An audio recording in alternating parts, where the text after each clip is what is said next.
Sageforsaken here in association with Apathetic Ghost on YouTube, and today we're going to be looking at Outriders, and we're going to be talking about when you fight other captains, or especially when you fight Altered, how some of your powers can affect the outcome of that combat. They do a little breakdown for you in the game. There's like a whole screen they have where they kind of explain it to you, but what helps me is to go to the menu here. If you go to your skills, and you can see here as you read over your skills, it tells you, oh, hold on. Yeah.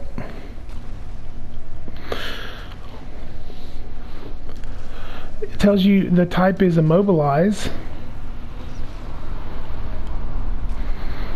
or interrupt. So essentially, if you immobilize or interrupt a person as they're about to cast against you, the other altered, there's an orange bar that fills up. And as that orange bar fills up, if you hit them with a power of your own before it fills all the way up, they don't get to shoot their power off unless they've already built up resistance to your interrupting or to your immobilize. So essentially what happens is, because it has the word interrupt under type there, that means that it will interrupt other people that are casting against you.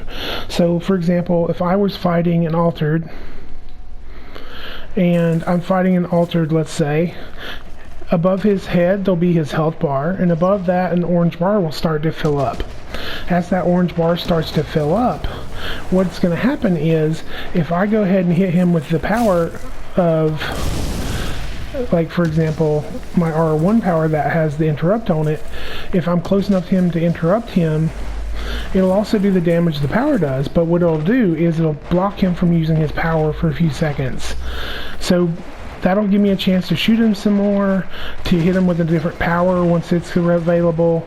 And then if you have more than one person playing, as more of you are together, if you take turns spamming the interrupt powers, you need to read your powers to see, are they immobilize or interrupt powers? Because if they immobilize or interrupt the altered that you're fighting in a boss fight, it keeps them from using their powers back on you, and their powers are pretty devastating at times. So keep that in mind when you're playing. If you want to interrupt somebody's power, you need to use one of these powers that says it.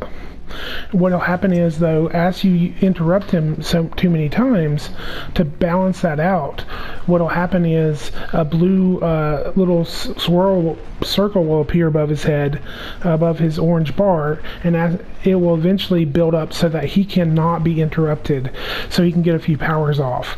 And then once that runs out and that blue circle goes away, it looks kind of like a swirl pattern, then it'll then let you then interrupt him again. So it's really going to be important to pay attention to the enemy's gauges above their head as you're playing this game.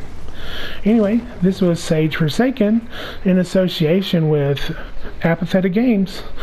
Thanks for watching.